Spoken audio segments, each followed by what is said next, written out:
ओम नमो भगवते वासुदेवाय। श्री पुरुषोत्तम महात्म्य तीसरा अध्याय। मल मास का अपमान के कारण दुखी होना। ऋषियों ने सूत जी से कहा, हे सूत जी, नरसका नारायण ने नारद जी को जो कथा सुनाई, आप उसे विस्तार से हमें सुनाइए। सूत जी बोले, हे ऋषियों, जैसे नारायण जी ने नारद मुनि से कहा, वह सब मैं उसी तरह आपको सुनाता हूँ। नारायण ने कहा, हे नारद, सुनो। श्री कृष्ण ने राजा युधिष्ठिर से जो भी कहा वह इस प्रकार था। एक बार धर्मराज अजात शत्रु राजा युधिष्ठिर को दुष्ट दुर्योधन आदि ने कपट करके जुए में हरा दिया और दुर्योधन के कहने पर दुशासन ने द्रौपदी के बालों को पकड़कर खींचा तो भगवान श्री कृष्ण ने उसकी रक्षा की। उसके उपरांत प्रतिज्ञा अनुसार पांडव राज्य को त्याग कर काम्यक नामक वन को चले गए। वन में पांडवों ने अनेक कष्ट उठाए। उन दुखी जनों को देखने के लिए एक बार भगवान श्री कृष्ण काम्यक वन में पधारे। तब अपने निकट भगवान को पाकर पांडव अपने प्राणों को लौटा हुआ अनुभव करने लगे। वे भगवान से प्रेम विहल हो मिले और भगवान के चरण कमलों में प्रणाम किया। द्रौपदी ने भी भगवान के चरणों में बारंबार सिर नवाया।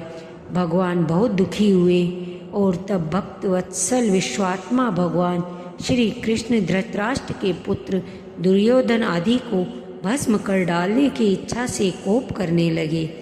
अर्जुन भगवान श्री कृष्ण के इस विभत्स रूप को देखकर कांप उठे। युधिष्ठिर द्रौपदी ने तब भगवान की हाथ जोड़कर स्तुति की। अर्जुन ने कहा, हे नाथ, आप जगत की रक्षा करने वाले हो। मैं इस जगत से बाहर नहीं हूँ, तब आप मेरी रक्षा क्यों नहीं करते? सांसारिक कोप को आप दूर कीजिए। आप तो इन सारी बातों को जानते ही हैं। हे प्रभु, मैं आपके चरणों में प्रणाम करता हूँ। श्री नारायण कहने लगे कि इस तरह अर्जुन की करबद्ध विनती एवं बारंबार प्रणाम करने पर भगवान श्री कृष्ण ने अपने क्रोध को त्याग दिया। सूत जी कहने लगे, हे ऋषियों, तब पांडवों ने भी संतोष पाया और उनके भयभीत मुख फिर से खिल उठे। श्री नारायण बोले कि फिर अर्जुन ने भगवान श्री कृष्ण से ठीक यही प्रश्न किया जो आपने मुझसे किया। तब श्री कृष्ण ने 2 घड़ी ध्यान किया और पांडवों के हित के लिए इस प्रकार वचन बोले। श्री कृष्ण ने कहा, हे राजन, आपने ये अनोखा प्रश्न किया, इसका उत्तर देने में अपने को समर्थ पाता हूँ।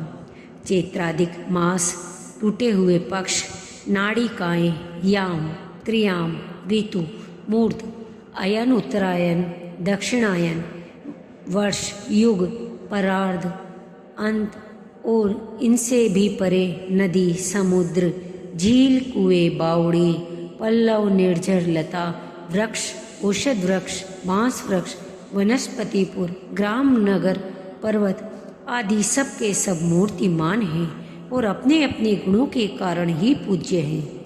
इन सब में कोई नहीं है जो अपूज्य और स्वामी रहित हो। हे पांडुपुत्र, इनमें एक समय अधिक मास की भी उत्पत्ति हो गई।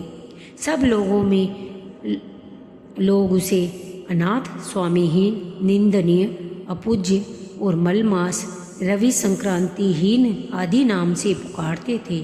शुभ कर्मों के लिए इसे त्याज्य कहकर निंदा की गई। ऐसे निंदा एवं अपमान के वचन सुनकर अधिक मास तेजहीन, निरुद्योगी, दुखी हो गया। फिर अत्यंत चिंतित होकर मरणासन्न हो गया। तब अंत में किसी प्रकार अपने मन को समझाकर वह मेरी शरण में आया। हे अर्जुन, वह बैकुंठ में आया और मुझे साष्टांग दंडवत किया। मेरे दर्शन पाकर उसने करबद्ध हो अपने नेत्रों में अश्रु भर लिए। श्री बृहदनारदीय पुरुषोत्तम मास महात्म्य तीसरा अध्याय समाप्त। धन्यवाद। कृपया मेरा चैनल सब्सक्राइब करें। ओम नमो भगवते वासुदेवाय।